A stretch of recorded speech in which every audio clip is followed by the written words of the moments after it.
He's already for example. He's writing his paper. Why not? Yes. Just like you phrase it, imagine you be a prime minister of an African country, particularly in the European solution. So, what would be your alternative to this? I think the first, right. So the first alternative is, I think, the continent's got to promote regionalisation, which they are doing now. Regionalise it, Regionalisation. trying to They are build. doing that. Yeah, they're doing that. So trying to build economies of scale. That's the first step. So reducing the barriers between inter-African trade, I think is extremely important because all the studies show that when African economies trade with each other, the quality of the trade and what they are trading, there's more value added to it than when they simply export to Britain or to China or wherever. So that's the first step. Second step would be probably to try to promote at least a degree of manufacturing in each country. It's not that easy, of course, because some countries are too small, but if you have the regionalisation, that will help overcome that. The problem is, of course, is that the policy advice which African countries are given by the World Bank and the IMF, etc., is that they can't protect their economies. They can't protect their infant industries, and this is one of the big paradoxes of development policy at the moment, is that the policy advice which is coming from the West is completely anti-history, right? If you think every country which has developed has at first protected its infant industries. When we're talking about Taiwan, whether we're talking about South Korea, whether we're talking about the United States, Germany, China, or Britain. You first of all protect your industries, build them up, and then they can possibly develop and compete. But unfortunately, certainly since the 1980s, the policy advice to African countries, and it's been imposed upon Africa externally, is free trade, reduction of the whole structure adjustment type of things. So that goes against, I think, the policy advice actually goes against African interests. And one of the positives of China's arrival in Africa and some of the other new actors is it might give some more policy space to African countries to try and chart their own development agenda without having the West constantly trying to interfere or stop proper policy. But it's very interesting that as I say, the policy advice which the IMF and World Bank gives to Africa goes directly against their own development experience. So quite a degree of hypocrisy. Haju China's written quite a lot about this. It's kicking away the ladder and this sort of thing. So yeah. Yeah, I think you partially began to answer the question I wanted to ask. I mean, I have kind of like a small question and kind of a larger question. The smaller question is about this free trade agreement in Africa, sort of how you see it as it exists now. But the larger question is, I mean, first one of the things I really appreciate about your talk is sort of how you're emphasizing the China-Africa relationship from the perspective of kind of the structural dependency, rather than a narrative of kind of agential kind of intention. So the China-Africa relationship can be narrated as a story of whether you call it friendship or relationship with actors intending to do things and those things happening or not. You're looking at this sort of structural dependency. So then the question then becomes sort of the relationship between those two elements, sort of agency as policy agency and sort of structure, because the question is there's these broad trends, but then there's these distinctions that go beyond simply the trade of commodities. So relative, not absolute attention to investments in infrastructure by Chinese, for example. Investment in countries with no obvious natural resources like Ethiopia. The relative willingness, again, not absolute, following C.K. Lee's argument about sort of state capital being more amenable to negotiating locally with African states. And of course, the role of Chinese migrants who, investing in light manufacturing, which is something maybe you don't see as much in sort of earlier waves of European to African investment. Now, of course, a lot of the optimism around these trends seems to be based on kind of this depoliticized, technocratic approach, which says, well, this is all great, but if, because often you see a lot of the literature says, if African states do A, Yeah. then this will result. Yeah. And I see a lot of the literature seems to be written in that tense. Yours is not, which is one reason I'm relieved by reading it. But the question is, if you're looking at the structure now, could one say the same thing about East Asia in the 1950s? And so, of course, we have the examples of Taiwan, China, which did have these sort of structural transformations. And you look at distinctions in Africa, so Ethiopia, which is industrial, which we have these industrial parks, which is different from, say, Tanzania, which doesn't have them. And so I'm just kind of wondering what's the difference historically between Ethiopia at the present versus China in the 80s versus say, Taiwan in the 1960s. So just the question, relationship between the structure and sort of historical.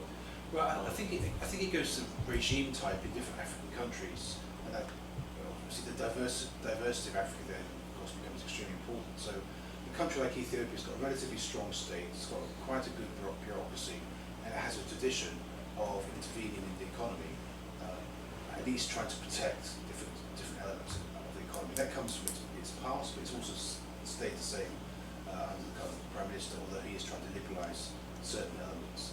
So I think somewhere like Ethiopia, you do have a state which does play a role, and it is an effective role, much more than say what you would find in other African countries.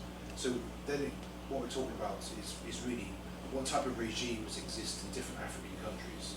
What are the kind of political settlements and politics in each African country, which may or may not mean that you can build a foundation upon which intervention or at least some sort of guidance towards investment from China or any other country can be put for the utilisation of the national economy, of the benefits of the economy.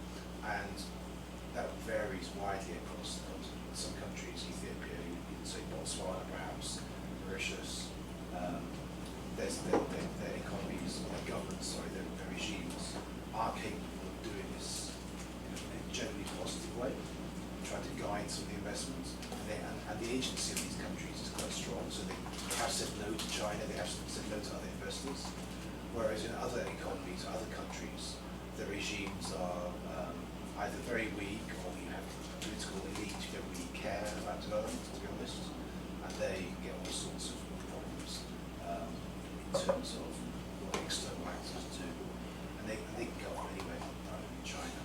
So I think if we were to say where is Africa now compared to Asia in the 1950s, I don't think you can talk about the continent in that sense. You can only talk about individual countries, and there the Chinese infrastructure projects are quite interesting. So I'm kind of divided in my opinion on these infrastructure projects. So on the one hand, I think, well, there's a tendency they might just simply deepen its dependency on extraction and just reproduce previous structural conditions. But on the other hand, I recognise that Africa does need infrastructure. All the reports say it loses billions of dollars a year because of poor infrastructure, and anyone who's been to African countries north of the Limpopo will realise that many of these have terrible infrastructure problems. So there you can say the infrastructure is a net positive. Then it depends how that infrastructure is utilised. Is it simply going to be for extraction, or will it be also integrated into a wider economy to build kind of backward and forward linkages within the African countries, which might promote some sort of diversification. Now, in terms of China's investments, I'm involved in a project which looks at Chinese investment in Zambia and Angola, and a couple months ago I was in those countries doing research, and the project was basically trying to identify what type of positive linkages Chinese investors, so we're talking about small scale kind of factories and things like that, have on the Angolan and Zambian economy. And we interviewed a huge amount of people, Chinese, and we found there's basically no linkages, because in Angola and Zambia, the economies are so underdeveloped that there's very little possible input from Zambian or Angolan producers into what the Chinese need. So an example which we're giving in Zambia was that there's a Chinese lady had started a factory building beds, mattresses, I should say, mattresses. And in order to sell them on the market, she needed to have the mattresses wrapped in plastic to protect them, so they wouldn't get damaged. But she was saying there's no one in Zambia, there's nowhere in Zambia which produces the plastic which can cover beds, mattresses. So she has to import it from South Africa. You know, so what we've found, and so it's not nothing to do with the nature of Chinese investments in Zambia and Angola. What we're talking about is it relates to the structural position of these economies, which are not producing the inputs at the moment, which then they can feed into sort of nascent industries, which can hopefully then build back on the forward linkages. Now that's not to say it's not going to happen in the future, but certainly at the moment we found that in Angola, what was it? In Angola, the only thing the Angolan economy provided for Chinese investment was, apart from labour of course, was wood for Chinese furniture manufacturers who'd opened up factories in Angola. So that was just wood. And in Zambia it was wood and wood and some steel, recycled steel. So there's which actually was a Chinese Zambian company where they get metal melted down, then they provide steel, recycled steel to some Chinese companies. But apart from that, it's very little. And that's because the Zambian economy is orientated towards copper, agriculture, out of the country. Angola is orientated towards oil, diamonds, out of the country.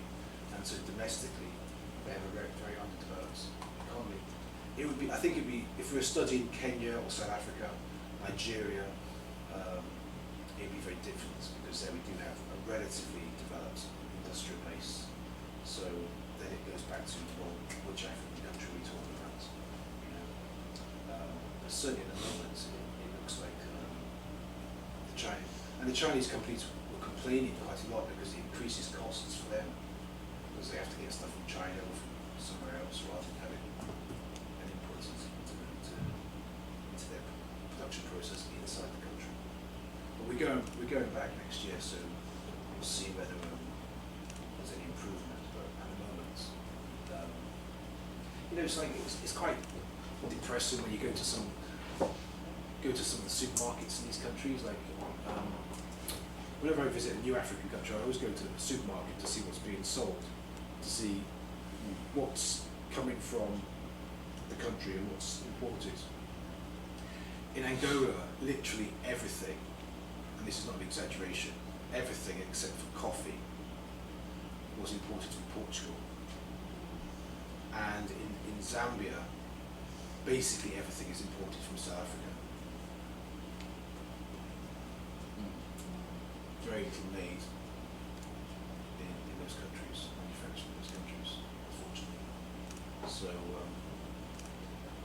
and that of course makes investment in these countries a problem, because if you set up for a Chinese guy or whoever, which is set up a factory in Zambia and you need some inputs into the process, you start looking around in Zambia, where can I get this stuff? Well, you can't.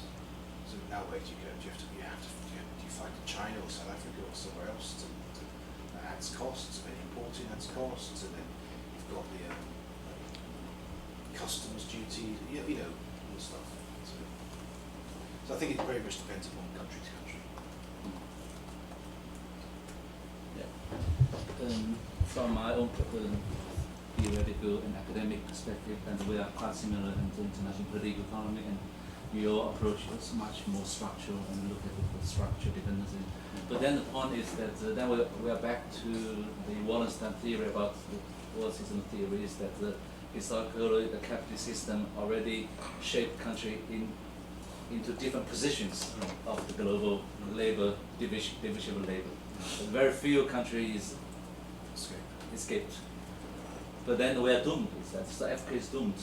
or you have any, because to our structural scholars, we are always facing challenges from other type of scholars that so there must be alternative, there must be solutions, there must be something you can do. So what's your analysis? I would say I would follow Samir Amin's Samir analysis. Amin. Yeah. Which is basically Africa's got to try and promote an auto-centric approach to its development. And as long as it remains attached to focusing on the global economy through various processes of unequal exchange, etc., it's always going to be disadvantaged. But structurally speaking, then they are not able to do that because everything is structurally connected with global economy. Yes, unless Amin's argued that you have to, the regionalisation project is one way of possibly building some foundations to escape from this structural trap.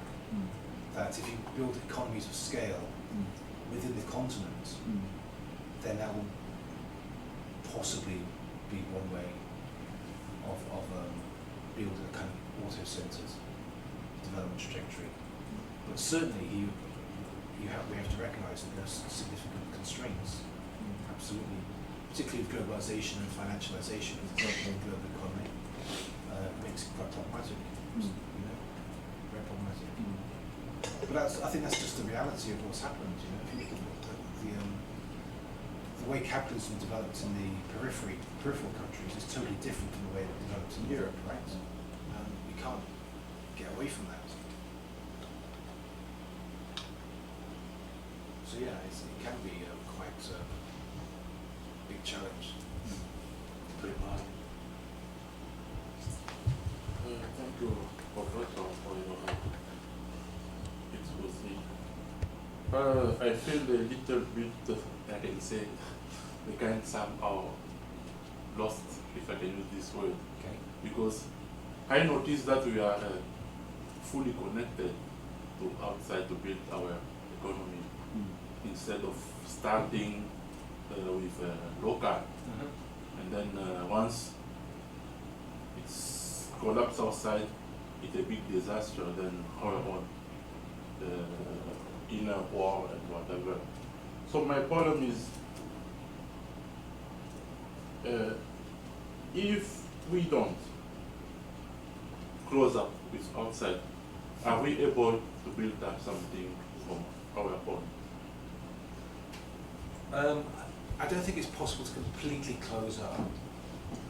I think what policy people, or what policies which people like Samir Amin is advising, is that you try to build a development plan which prioritises the local needs first, right? Which doesn't mean simply putting the wall between you and the rest of the world, but you try to promote what the local economy can do, what local people need first, and then you use that as a guide to how you interact with the rest of the world. So there does have to be a degree of control of the interactions with the world, but not closing down the space. But I think the problem with that then comes, what's the politics like in different countries? Because unfortunately, in a number of countries in Africa, the political elite benefit from the existing situation, right? The political elites are what we used to call the compradors, and why would they change, You think about, well, I mean, this goes back to what I was mentioning with regards to people like Lumumba and Nkrumah, Cabral, all these guys, Fanon. They all said there's loads of challenges outside of Africa, which African countries have to deal with, but also fundamental challenges. The elites, the post-colonial elites, who took over in African countries, generally were quite happy in maintaining the status quo, in maintaining the relationship between their country and the global economy, or in some cases specifically the former colonial power. So in Francophone Africa, of course, you have the France-Afrique.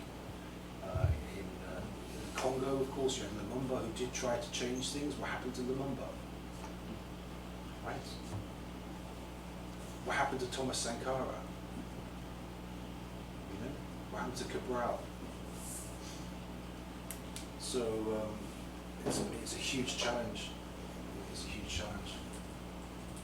The wealth of Africa is such that there are many forces, outside forces, who want to control that. And unfortunately, there are many actors within Africa who are quite happy to play the game. You know? So unless you do have somebody like Sankara or somebody who is a political leader who's going to try to actually have a political agenda, a radical agenda, or an agenda at least to try to put the people's interests first, then it's just going to be the same old story, I think. And I think one of the things which the continent lacks at the moment is when we look back at kind of the big heroes of Africa, they all had a vision for their country and a vision for the continent. Even if we think of people, reformist characters like Kaunda or Nyeri, at least they had a vision, right? But at the moment, with the majority of leadership in Africa, it has no vision, it seems to me. They lack it. Yes, Professor, so there's also this view that like capitalism as a system just doesn't work in Africa. And so, I don't know if you're familiar with this political party in South Africa called the EFF. And so they're on the left, Yes. and they're promoting like nationalizing the mines, nationalizing the banks, and pretty much following the Chinese model. They actually use China a lot in their rhetoric, to say, look at China, they did it, we can do it too. Like, do you think that is possible? Like, can it be replicated in African conditions? Well, so a revolution of the sort that China went through, no. But what the EFF are trying to put forward is quite similar to what actually the ANC put forward in 1994, which is the RDP. Do you remember the RDP? I remember they called it the Freedom Charter, Yeah. Okay. So the Freedom Charter was the thing that they had during the liberation struggle when the ANC was in exile. But the RDP, the Reconstruction and Development Program, was this. It was promoting a mixed economy. So some elements of the economy would have strong state management. Others would be more capitalist. But the idea was to essentially try to redistribute a degree of the wealth of South Africa, to try to deal with, of course, the legacy of 500 years of settler rule, right? Now, what happened, of course, was that Thabo Mbeki and Trevor Manuel killed it, and actually killed the RDP office.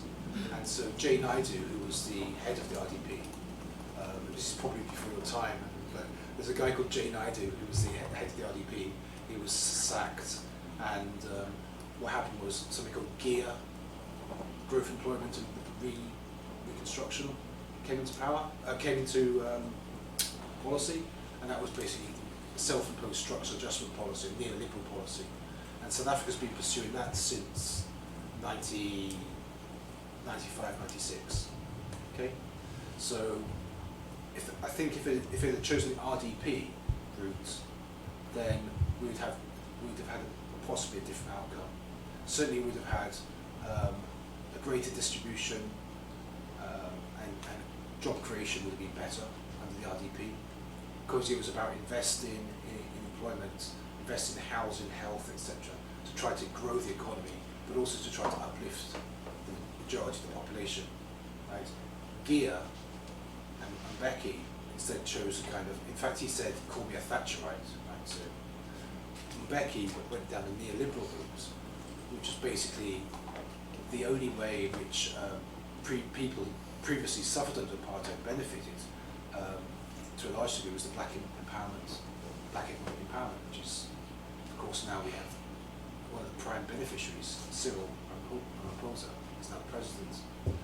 So I wouldn't say it was possible to reproduce the Chinese model, but certainly there are some elements of generalized kind of state control, which we've seen elsewhere in the underdeveloped world, which have allowed some countries to move up the division as well.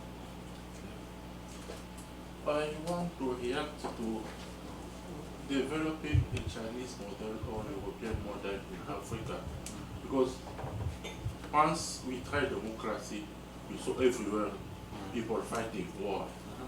And then we understand somehow that democracy is not for us. And then when they are giving us this plan from the World Bank, from the IMF, we apply it and we still poor. It's not a time to rethink the way we say with Kwame Nkrumah and Lumumba, another way than trying to replicate Chinese model, Singaporean model, and so on in Africa. I think what Africa needs is an African model, not a Chinese model or a Singaporean model or a European model. It needs a model which is conditioned to the realities of the continent and which can promote growth and development in the continent.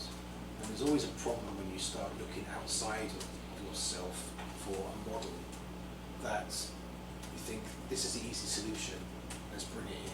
So in the past it was like structural adjustments, as you say, liberal democracy.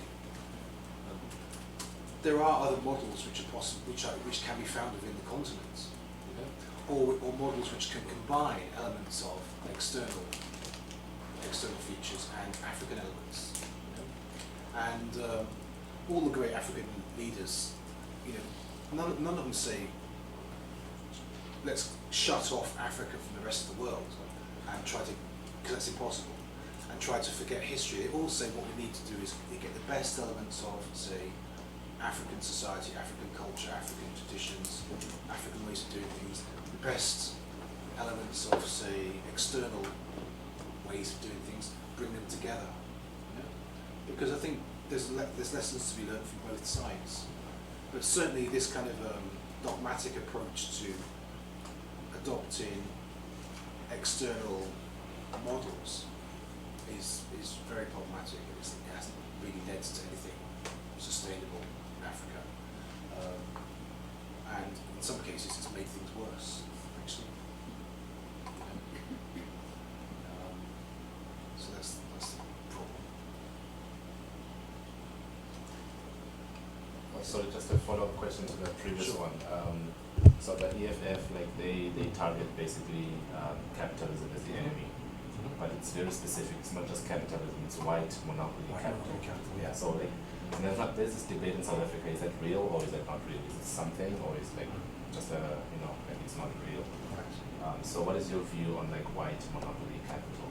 Right. So I think the way in which capitalism developed in South Africa means that it is basically racialized.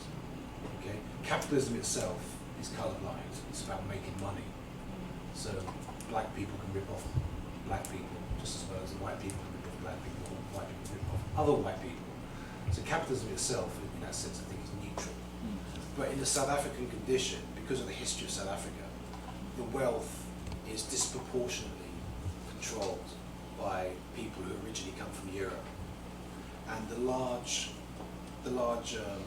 mining houses and the large corporations are disproportionately controlled by people who, from the outside, look white. So that's why they say white monopoly capital. I think there is a danger. The EFF has a kind of possible weakness to their approach, because on the one hand they say they're against capitalism, and then they say they're against white monopoly capitalism in general. So does that mean would they be against black monopoly capital? Because that's also a thing. Like I was asking myself. So if you say I'm against white monopoly capital, Yeah. does that mean you're okay with black capital? Exactly. Because we also have a problem with that. Like, Yeah. Like that's Yeah. I think the reason why they use white monopoly capital is because politics in your country is still very, very racialized, and there is still a lot of resentment and dissatisfaction with what's happened since '94. And so it's very easy to generate votes by saying it's the white people, you know, whereas actually it's the system, you know. And if white monopoly capital was replaced tomorrow by black monopoly capital, you know, we'd have to have a discussion and a study to work out, is this going to be any better than white monopoly capital, you know? And again, that goes back to what people like Brown and others were saying, was that just when the colonial flag comes down, if you don't change the structures of power, then all you're doing is simply replacing one boss with another boss. It might look different, but it's still the same.